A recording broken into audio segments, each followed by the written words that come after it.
नमस्कार मंडळी, चला तर आज आपण दुधीमध्ये मूग घालून जबरदस्त आणि भन्नाट अशी एक रेसिपी पाहणार आहोत. त्यामुळे व्हिडिओ अगदी शेवटपर्यंत पहा. तसेच चॅनलवरती नवीन असाल तर व्हिडिओला लाईक आणि चॅनलला सबस्क्राईब करा. चला तर लगेचच रेसिपीला सुरुवात करूया. तर इथे आपण तवा गरम होण्यासाठी ठेवलेला आहे. त्यावरती किसून खोबरं घालून घेतलेलं आहे. आता हे खोबरं सतत हलवत तांबूस रंगावरती भाजून घ्यायचं आहे. जास्त प्रमाणात डार्कसुद्धा भाजायचं नाही किंवा कच्चंसुद्धा ठेवायचं नाही. एकसारखं तांबूस रंगावरती खोबरं सतत हलवून भाजून घ्यायचं आहे. ज्या पद्धतीने व्हिडिओमध्ये पाहतात अशा प्रकारे. आता इथे खोबरं भाजून झालं की लगेचच कारळं व तीळ एकत्रित समप्रमाणात घेतलेली आहे. इथे आपल्याला हे सुद्धा चांगले तडतडेपर्यंत सतत हलवत भाजून घ्यायचे आहे. तुम्ही जर असंच ठेवलं तर करपू शकतात. त्यामुळे इथे मसाले भाजत असताना सतत हलवत भाजायचे आहे. इथे आपल्या तिळाचा व कारळ्याचा कलर थोडासा चेंज झालेला आहे. आता हे काढून घ्यायचे आहे. आता इथे आपल्याला मूग भाजून घ्यायचे आहे. अर्धी वाटी फ्रेश असे मूग घेतलेले आहे. त्यावरती तेल घालून तांबूस रंगावरती मूग भाजून घ्यायचे आहे. तेल घातल्याने आतपर्यंत खमंग असे मूग भाजल्या जातात. खरंच खूप चविष्ट आणि चवदार आणि पारंपरिक अशी रेसिपी आज आपण पाहत आहोत. त्यामुळे व्हिडिओ कुठे स्किप न करता शेवटपर्यंत पहा. तोपर्यंत आपण इकडे छान असे मूग भाजून घेऊया. तर पहा, अगदी 2 मिनिटांमध्ये इथे मूग भाजून झालेले आहेत आणि तांबूस रंगावरती भाजले गेलेत आणि खमंग असा वास सुद्धा आलेला आहे. आता मूग काढून घेतले की तिथेच आपल्याला धने सुद्धा भाजून घ्यायचे आहे. तर त्याच तेलामध्ये थोडेसे तांबूस रंगावरती धने सुद्धा भाजून घेऊया. अशा पद्धतीने आपण एक वाटण तयार करणार आहोत. तर इथे धने सुद्धा भाजून झालेले आहे. आपल्याला आता इथे कांदा भाजून घ्यायचा आहे. कांदा तुम्ही उभ्या साईजमध्ये चिरून तव्यावरती भाजला किंवा असा भाजला ना तरी सुद्धा चालेल. आता इथे मसाले भाजून घेतलेले आहे. पूर्णतः थंड करून घ्यायचे.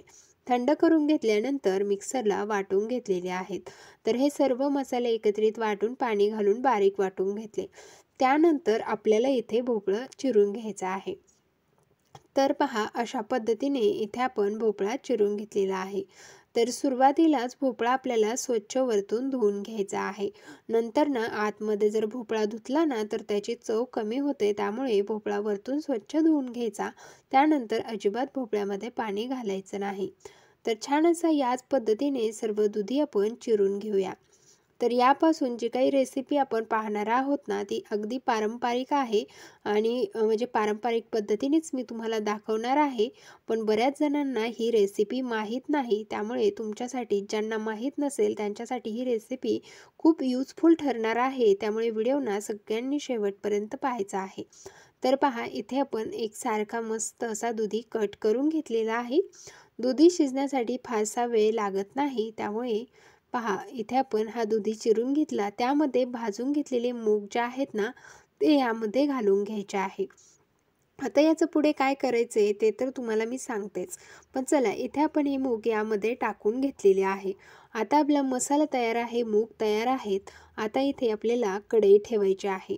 कढईमध्ये तेल घालून घेतलं. आता तेल चांगलं गरम झालं की इथे आलं व लसूण ठेचून घेतलेलं आहे तो यामध्ये घालून घ्यायचा आहे. आता आलं लसूण हे आपल्याला चांगलं तांबूस रंगावरती म्हणजे फ्राय करून घ्यायचं आहे, परतवून घ्यायचं आहे. जोपर्यंत त्यामधला कच्चापणा जात नाही तोपर्यंत परतवून घेतलं. त्यानंतर यामध्ये काही मसाले ॲड करायचे आहे. तर इथे तुम्ही मसाला तुमच्या आवडीप्रमाणे ॲड करू शकता. इथे मी घरगुती घरात वापरलेलाच मसाला घातलेला आहे. थोडीशी हळद घातली आणि हे व्यवस्थित तेलामध्ये थोडासा एक अर्धा मिनिटासाठी मसाला परतवून घेतला. त्यानंतर इथे भाजून घेतलेले मूग व आपलं दुधी जो आहे ना तो यामध्ये घालून घ्यायचा आहे. आता थोड्या वेळासाठी आपल्याला हे मसाल्यामध्ये दुधीला परतवून घ्यायचं आहे. अशा पद्धतीने तुम्ही दुधी जर मसाल्यामध्ये परतवला ना तर टेस्ट खूप छान लागते. तर 2 मिनिटांसाठी असं परतवून घ्यायचा. मीठ घालून घेतलेलं आहे.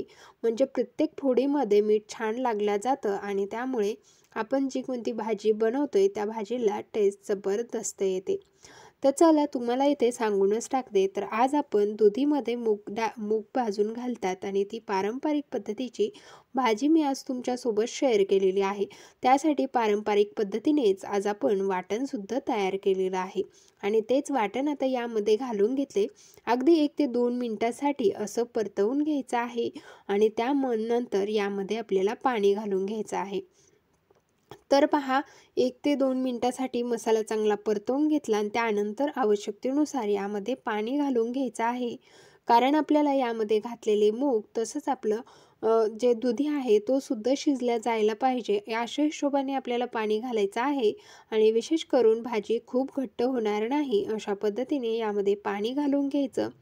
आणि आता ह्या भाजीला हलकीशी उकळी आली ना की कोथिंबीर घालून घेऊया आणि यावरती झाकण ठेवून आपल्याला ही भाजी शिजवून घ्यायची आहे. तर पहा यावरती झाकण ठेवूया आणि 5 मिनिटे ही भाजी अशीच मंद गॅसवरती शिजवून घेऊया. 5 मिनिटानंतर तुम्ही पाहू शकता छान अशी भाजी शिजल्या गेलेली आहे आणि कटसुद्धा खूप सुंदर ह्या भाजीला आलेला आहे. तर आज आपण काळ्या मसाल्याची मस्त पारंपरिक पद्धतीची भाजी बनवली. तुम्हाला ही रेसिपी कशी वाटली ना कमेंट करून नक्की सांगा आणि आवडली असल्यास जास्तीत जास्त व्हिडिओ शेअर करा.